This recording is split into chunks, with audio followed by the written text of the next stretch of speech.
Let's talk about lettering. It's an area that many students are interested in. With chip carving, you can do it very quickly, almost as quickly as writing. Let's start with a few examples from the Roman alphabet.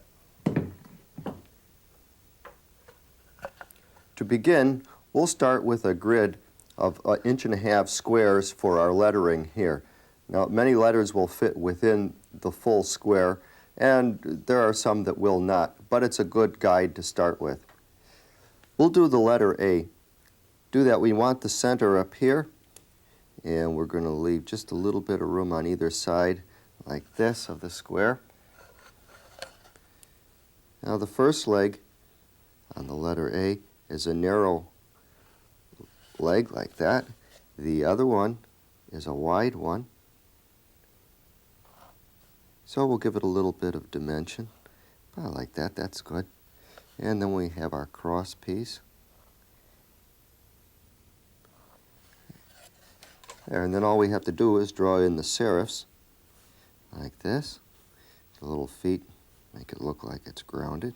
And that uses the full square here. Now to cut that, first thing I want to do is to cut the bottom here, what some people call a stop cut. Because there's more width in here, I will go a little bit deeper, right like this, and then I can pull out as I finish this leg here. Turn around, take the second half off. Now this will be my next cut here. It's away from the cut that I've already made. It's a little bit wider, so we have to go a little bit deeper.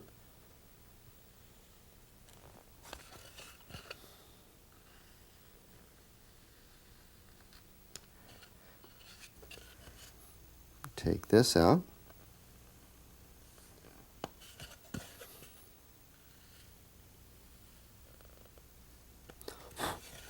And then we'll cut the serifs. Now what you're going to do is aim for the center down here.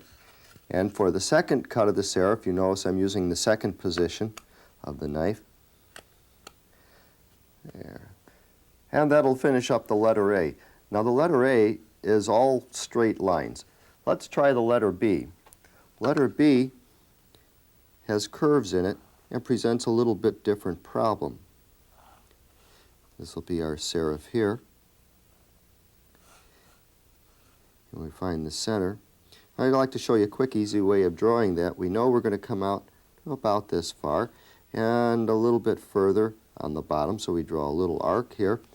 And then the top one will just fade around into it like this.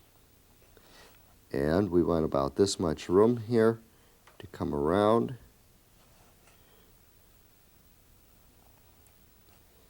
In that fashion. Now, the width here we want repeated over here.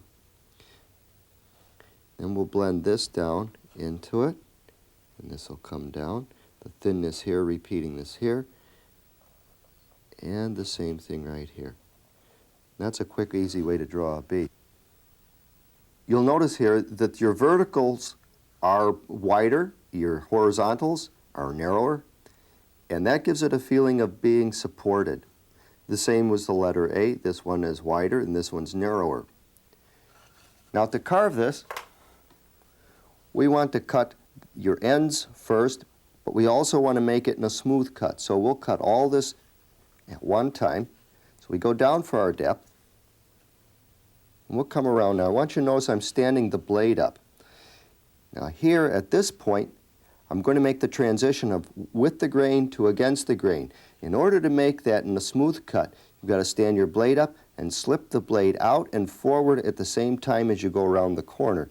Just like that. We'll do the same thing here.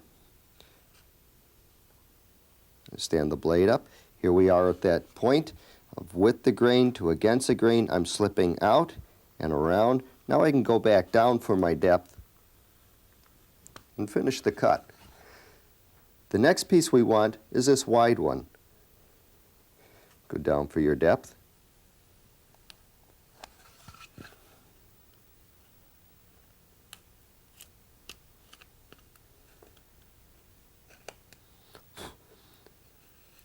Then the next thing we want to do is come right around here.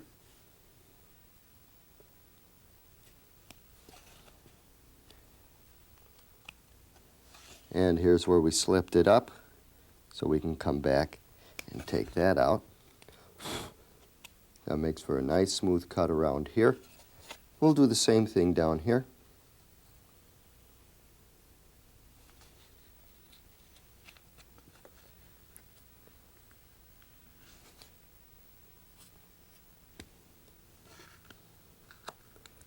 And here's where we slipped it up on the bottom.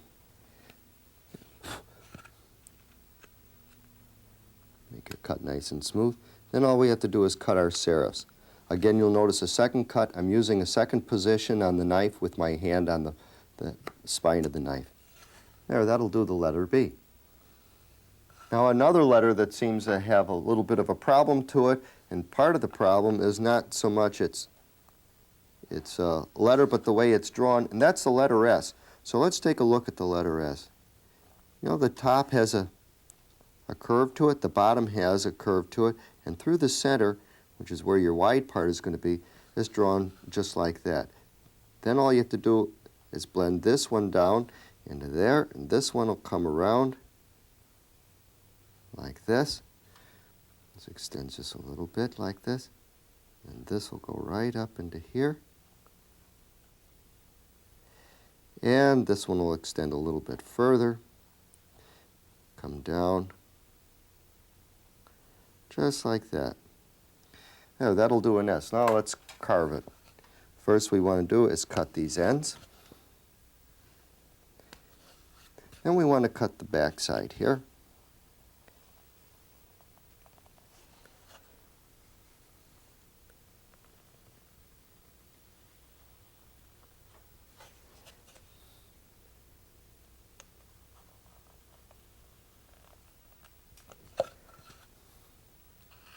Just turn the board around, come around from the other side.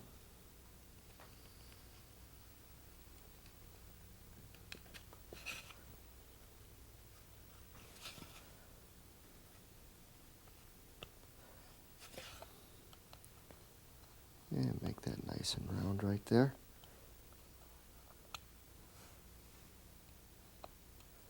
Yeah, that'll do it nicely for the letter S. Another letter that a lot of people have difficulties with, it's similar to the letter S, and that's the figure 8. It has a little bit different problem, so let's take a look at it.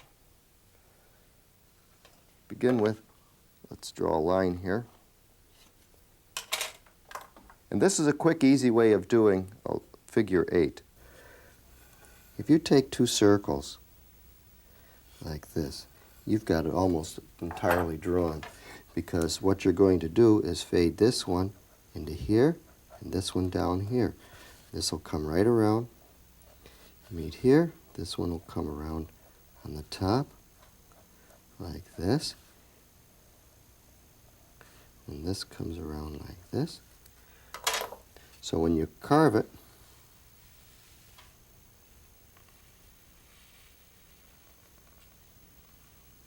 all in one sweep, turn your work.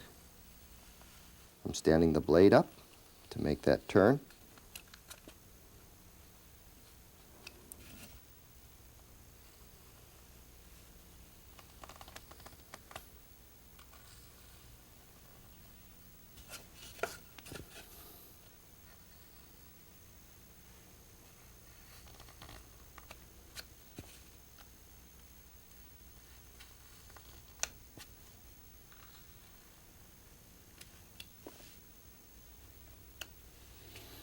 And that'll do an S and an 8 for you.